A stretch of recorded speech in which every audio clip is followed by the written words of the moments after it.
नमस्कार मित्रांनो, मागच्या तासाला आपण ओजेनेसिस ही प्रोसेस स्टडी केली होती. आजच्या तासाला आपल्याला स्ट्रक्चर ऑफ सेकंडरी oocyte हा टॉपिक स्टडी करायचा आहे. Secondary oocyte means female gamete. It is ovum or also known as egg cell or ova. Here, unfertilized egg when ovulated release from the ovary is actually secondary, is known as secondary oocyte. ज्यावेळेला ओव्हरीमधून तो release होतो then it is known as secondary oocyte. It is cleodoic, means without cell, and also it is microlecythal, means yolk is present in very small quantity. Cleodoic and microlecythal. It is approximately 0.1 millimeter, 0.1 mm in size, approximately 0.1 इतकी त्याची size आहे. It is rounded, non motile. आपण बघितलं होतं sperm sale ही motile असते, पण हा मात्र नॉन मोटाईल आहे.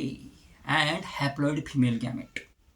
The nucleus of the egg that is appears large and known as germinal vesicle. बघा, एगचा न्यूक्लियस लार्ज असतो आणि त्याला जर्मिनल व्हेसिकल म्हटलं जातं.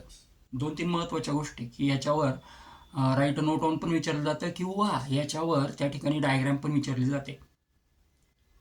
आता actually non cleidoic and microlecithal yolk is very small quantity, in very small quantity yolk is present.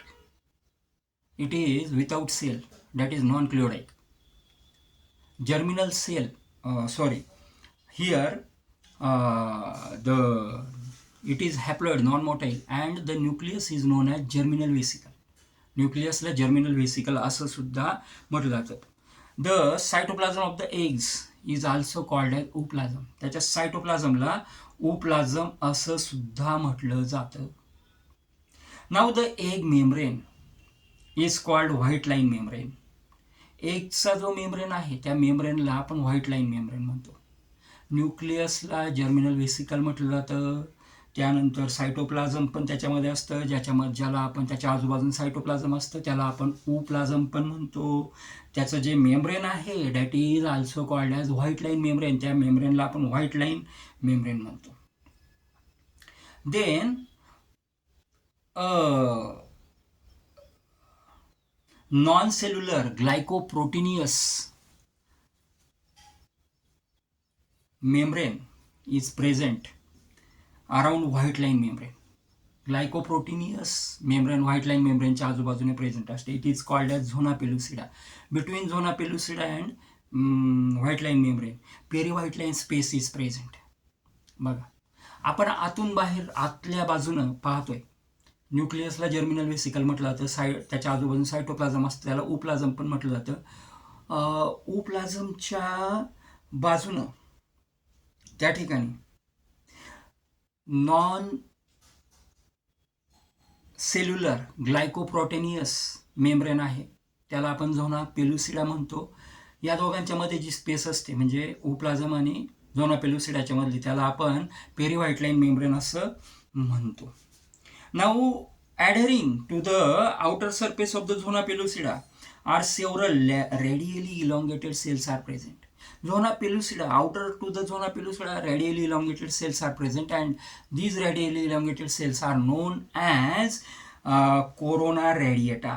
या सेल्सला आपण त्या ठिकाणी कोरोना रॅडिएटाच्या सेल्स असं म्हणतो.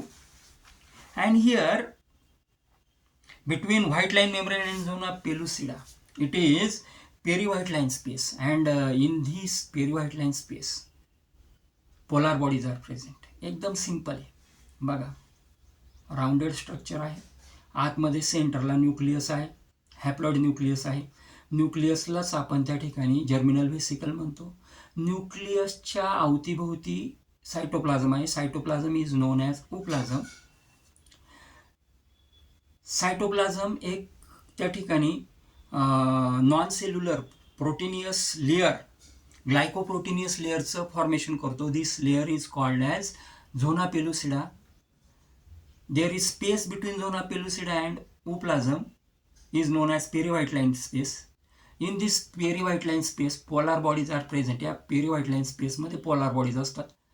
And next to म्हणजे outer to the zona pellucida, elongated cells are present. These elongated cells are called as corona radiata. Means जरी त्याला protective sale covering नसलं तरी त्याला कोरोना रेडिएटरच्या सेल्सने काय झालेलं असतं, त्या तो जो ओव्ह्यूम आहे तो प्रोटेक्ट झालेला असतो. In this way structure of the secondary OSAT. सोपं आहे. डायग्राम पक्की करा. 4 पॉईंट कोणते, 4 ते 5 पॉईंट पक्के करा. 2 मार्क्ससाठी विचारलं जातं. Thanks to all of you.